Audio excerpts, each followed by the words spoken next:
काशी को वाराणसी और बनारस भी कहते हैं।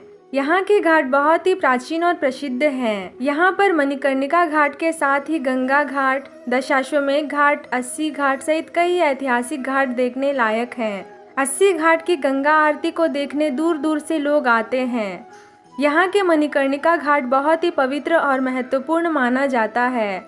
आइए जानते हैं इसके 10 रहस्य। यहाँ का स्नान।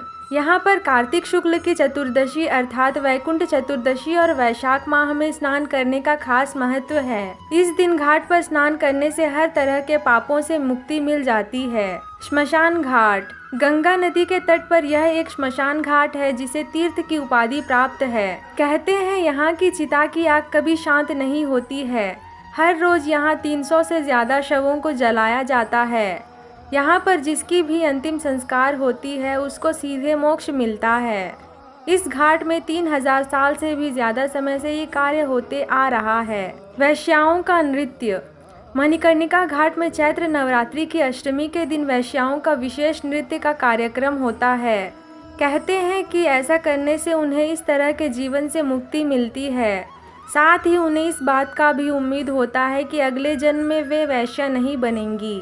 चिता की राख से होली। मणिकर्णिका घाट में फाल्गुन माह की एकादशी के दिन चिता की राख से होली खेली जाती है। कहते हैं इस दिन शिव के रूप में विश्वनाथ बाबा अपनी पत्नी पार्वती जी का गौना कराकर अपने देश लौटे थे। इनकी डोली जब यहाँ से गुजरती है तो इस घाट के पास के सभी अघोरी बाबा नाच गाने रंगों से इनका स्वागत करते हैं। यहाँ का शक्तिपीठ। कहते हैं यहाँ पर माता सती के कान के कुंडल गिरे थे, इसलिए इसका नाम मणिकर्णिका है। यहाँ पर माता का शक्तिपीठ भी स्थापित है। यह भी कहा जाता है कि एक समय भगवान शिव हजारों वर्ष से योग निद्रा में थे।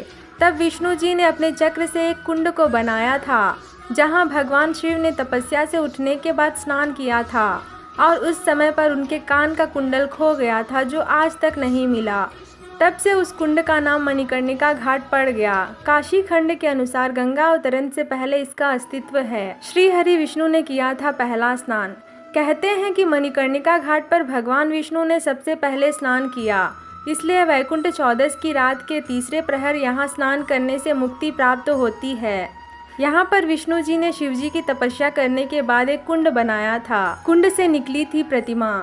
प्राचीन काल में मां मणिकर्णिका की अष्टधातु की प्रतिमा इस कुंड से निकली थी।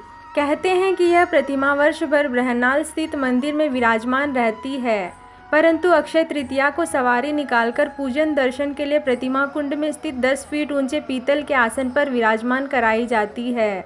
इस दौरान कुंड का जल सिद्ध हो जाता है, जहां स्नान करने से मुक्ति मिलती है। माता सती का अंतिम संस्कार।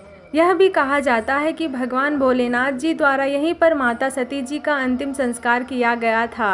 इसी कारण यह घाट महाश्मशान घाट के नाम से प्रसिद्ध है। शव से पूछते हैं कि कहाँ है कुंडल। यहाँ पर शव से पूछते हैं क्या उसने शिव के कान का कुंडल देखा है।